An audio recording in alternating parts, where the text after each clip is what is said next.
గోంగూర ఎండేలు వండుతున్నాను. కావాల్సినవి పచ్చిమిరపకాయలు ఇందులో వేసేసాను ఆల్రెడీ. గోంగూర పెద్ద కట్ట, పచ్చిమిరపకాయలు, గోంగూర ఉడకనివ్వాలి. ముందు ఉడికాక దాన్ని మిక్సీ కొట్టుకుంటాం. మిక్సీ కొట్టుకున్నాకను ఆ పేస్ట్ పక్కన పెట్టుకుని ఆ తర్వాత ఈ ఉల్లిపాయ ముక్కలు ఎండ్రీలు వేపేసేసి తర్వాత ఉల్లిపాయ ముక్కలు వేసి ఆగనిచ్చేసి ఆ తర్వాత ఇగో కారం, పసుపు, ఉప్పు కూడా వేసి ఉడకనిస్తామమ్మా. చెప్తాను మరి. ఉడకబెట్టేసాను. ఉడకబెట్టేసి ఇది నీళ్ళు కొంచెం ఇందులో పక్కకు లాగేసుకోవాలి, లేకపోతే పలచనైపోయి మిక్సీలో బయటకు వచ్చేస్తుంది. ఈ ఉడకబెట్టిన పేస్ట్ తీసుకొచ్చి అందులో వేసేస్తాను. ఈ ఉడకబెట్టిన పేస్ట్ తీసుకొచ్చి ఇందులో వేసేసి వేరే మళ్ళీ తాలింపు పెట్టినప్పుడు వేరేగా పెడతాం. కొట్టాక ఈ నీళ్ళు ఉన్నాయి కదా, ఇందులో తీసుకొచ్చి ఇందులో వేసేస్తాం. వేసేసి దీన్ని ఇలా కలుపుకోవడం. నేను ఒక పెద్ద కట్ట వేసాను. 4-5 ఉంటే ఒక 20 రూపాయలు 5 కట్టలు ఇలా ఇస్తారు కదా, సరిపోతుంది. ఇది 2 మనుషులకు వస్తుంది. కూర బాగుంటుంది, టేస్టీగా. ఇదిగమ్మా నూనె కాగుతుంది. కాగాకను ఈ ఎండేలు తీసుకొచ్చి ఇందులో వేసేస్తాం అన్నమాట. కడిగి ఉండాలి. కడిగేసిన ఎండేలు వేసేసి నూనెలో వేగేస్తాం.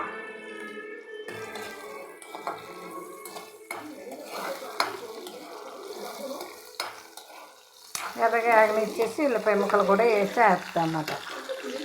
వేపేస్తాం. నాటికి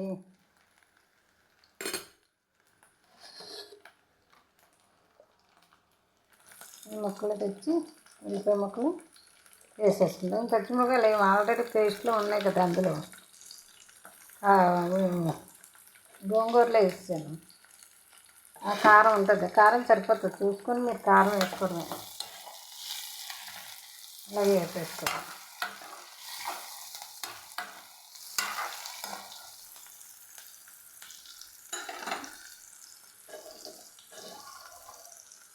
ఉప్పు కూడా వేసి చాటు మళ్ళీ చూసుకోండి. వేసి ఉడికాక చూసుకోవాలి సరిపోయిందో లేదు.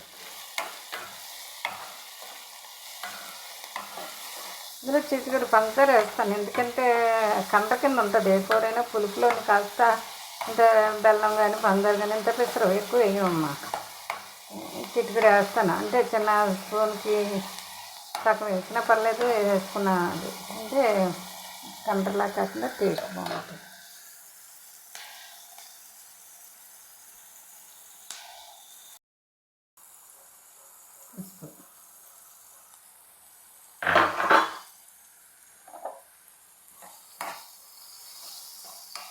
ఉప్పు వేసాను కదా ఇందాక, ఇది కొంచెం పసుపు వేసాను.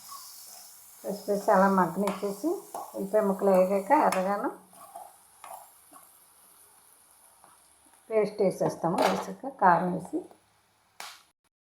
వచ్చేవరకు వేసుకొని ఈ పేస్ట్ మనం చేసాం కదా పచ్చిమిరపకాయలు వేసి గోంగూరలోని చిన్న గ్లాసుతో 2 గ్లాసులు నీళ్ళు వేసి ఉడకబెట్టుకున్నాను. ఆ నీళ్ళు మిగిలితే ఇందులో వేసేసుకున్నాను. పక్కకు లాగేసి మిక్సీ కొట్టేసాను పేస్ట్.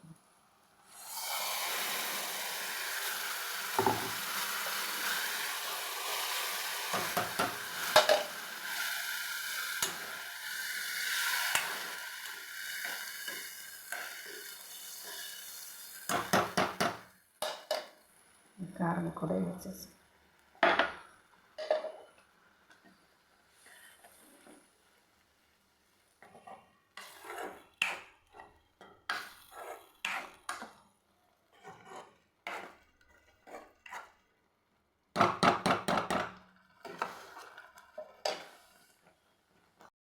చిక్కబట్టదమ్మా. సరిపోలేదు నీళ్ళు. కొంచెం మళ్ళీ గ్లాసుతో సగం పైగా నీళ్ళు వేసాను. పలుచగా ఇలాగ ఉండాలి టేస్ట్. మరగాలి కదా, కారం అది వేసాను ఇలాగా.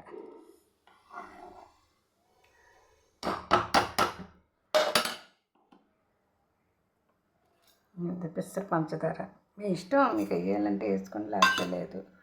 ఈ టేస్ట్ బాగుంటుందని నేను వేసుకుంటాను, ఎవరి ఇష్టం వాడిది.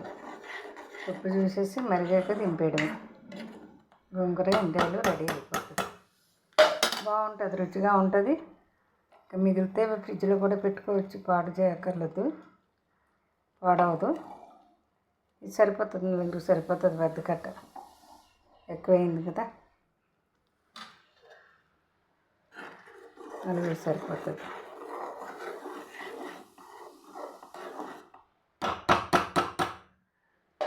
ఉప్పు చూసుకొని అలా కొత్త కొత్తలు ఆడినప్పుడు మనం టేస్ట్ చూసుకొని ఉప్పు సరిపోయిందో లేదో చూసుకొని దింపేయాలి. పచ్చిమిరపకాయలు కొంచెం తగ్గించుకోండి, నేను చెప్పాను కానీ సరిగ్గా చూపించలేదు. ఒక 5 వేస్తే సరిపోతాయి, నేను ఎక్కువ వేసుకున్నాను. 5 పచ్చిమిరపకాయలు, ఒక 20 రూపాయలు గోంగూర, ఎన్ని కట్టలు వస్తే అన్ని కట్టలు. ఇది పెద్ద కట్ట ఒకటి వేసాను, చిన్న కట్టలు అయితే ఒక 5 వేస్తే సరిపోతాయి. ఓకేనా, చాలా టేస్టీగా ఉంటుంది, బాగుంటుంది. పుల్లపుల్లగాను ఎండేలు వేస్తాం కదా, అందులోని చాలా బాగుంటుంది రుచిగాను. ఇంకా అయిపోయింది.